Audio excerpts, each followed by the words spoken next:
আমরা বন্ধুপ্রতিম দেশগুলির কাছ থেকে সহযোগিতা পেয়েছি। নেপাল আমাদের ঘনিষ্ঠ বন্ধু।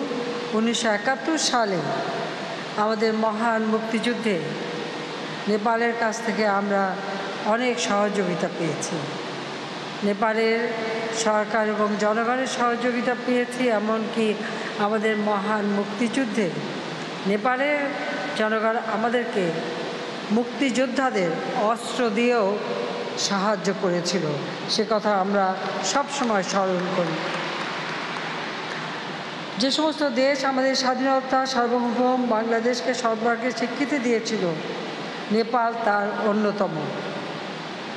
72 সালের জানুয়ারি মাসে নেপাল বাংলাদেশকে আনুষ্ঠানিকভাবে স্বীকৃতি দেয়। আমরা নেপালের জনগণের সে অবদানের কথা কৃতজ্ঞতার সাথে স্মরণ করি। স্বাধীনতা যুদ্ধে অবদান